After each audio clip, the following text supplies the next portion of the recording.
Good afternoon, guys. I've got discussion B for you. Here we go. Title is Universal Healthcare, a Global Ideal and a U.S. Challenge. Okay, we're going to get into it now. Universal healthcare is more than just a policy. It's a commitment to equity, dignity, and collective well-being at its core.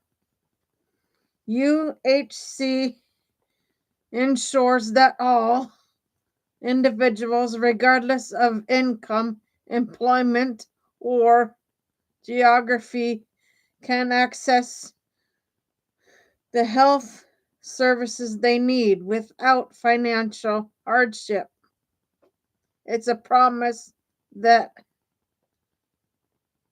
health is a human right, not a privilege.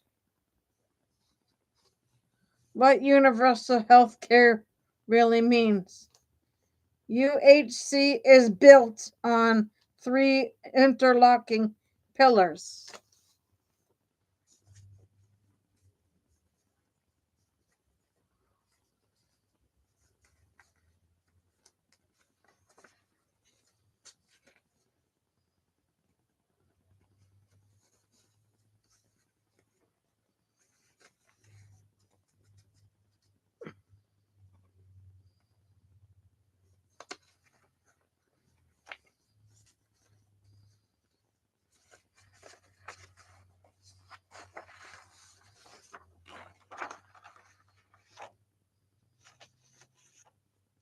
Population coverage.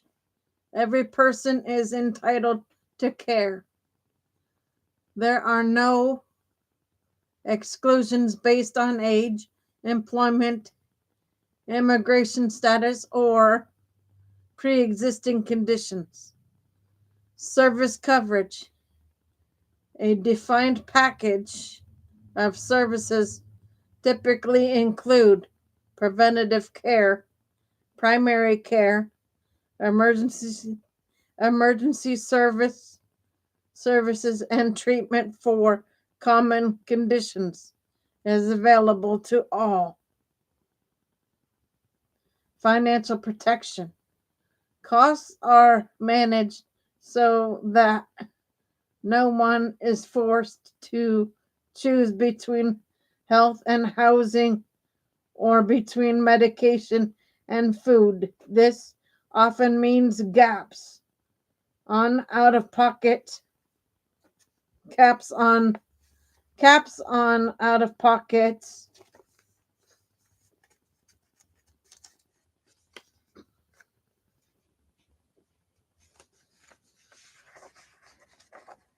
spending and subsidized care for vulnerable groups.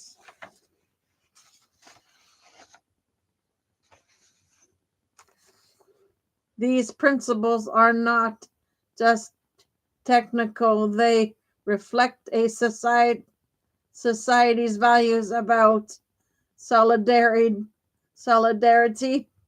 fairness, and the role of government protecting public health. Global models of UHC. Countries achieve UHC through different mechanisms shaped by history, politics, and culture.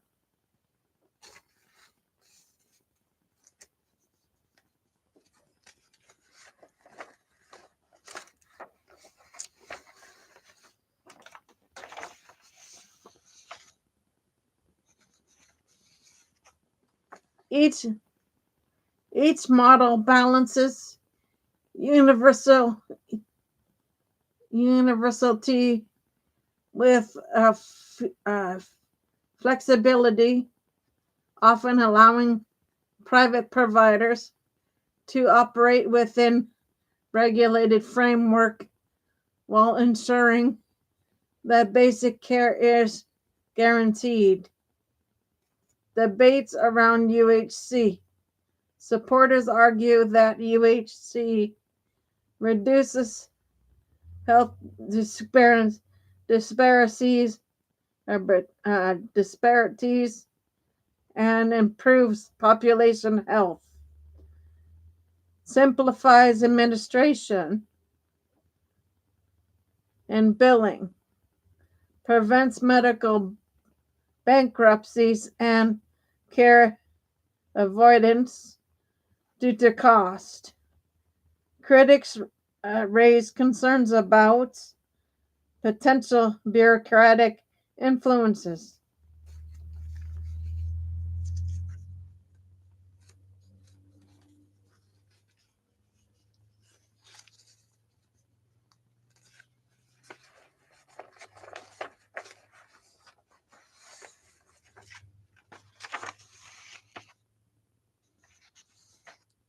Longer wait times for elective procedures, political resistance to tax increases or centralized control.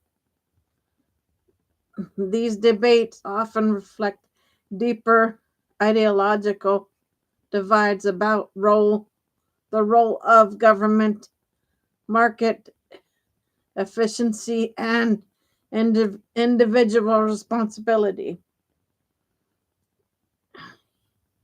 U.S. Why the U.S. hasn't adopted UHC. The surrounding article offers a physician's perspective on why the U.S., despite spending more per capita on healthcare than any other country, lacks universal coverage. Key reasons include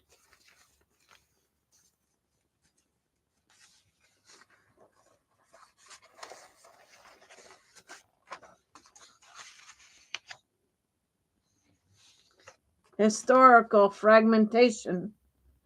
The U.S. system evolved price piecemeal with employer sponsored insurance, Medicare, Medicaid, and private plans layered over time. This created a patchwork resistant to integration, entrenched interests, insurers, pharmaceutical companies, hospital systems, and even state governments benefit from status quo and lobby against reform. Political obstacles. Proposals like Medicare for All face opposition due to fears of tax hikes, disruption to employer plans, and ideological resistance to federal expansion.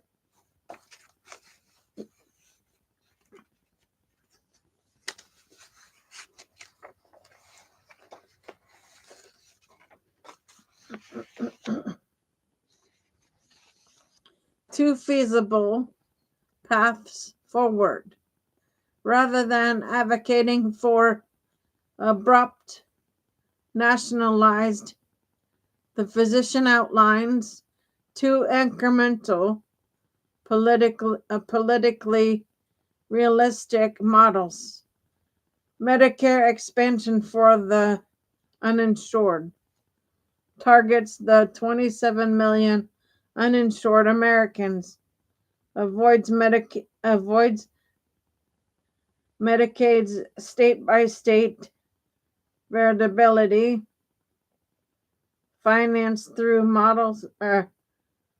modest taxes, negotiated drug prices, and care management savings.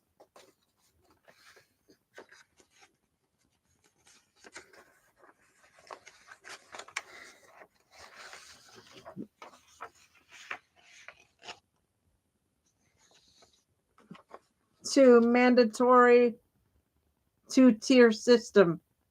Universal public Medicare, option for all. Optional private upgrades allowed but regulated. Employers continue contributing, but private plans must meet public standards. These models aim to preserve choice while ensuring a universal safety net, an approach that mirrors successful systems abroad. Final takeaway.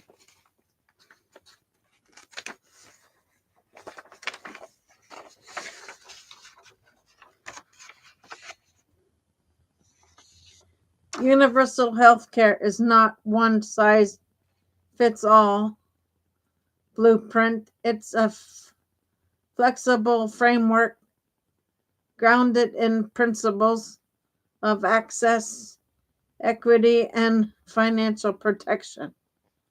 While many countries have achieved it through different paths, the U.S. remains an outer due to a fragmented system and political economy, yet, as the physician argues, incremental reforms rooted in valuable path toward a more just and inclusive healthcare system.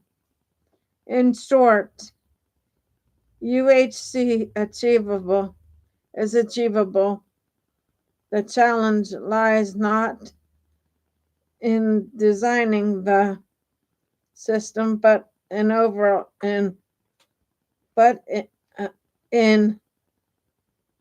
overcoming the intertira of history and the resistance of vested interests. Okay, guys, so that's B for you. Be back on shortly with C. I'm going to go take a little break. I'll be back on with C shortly. See you guys for C.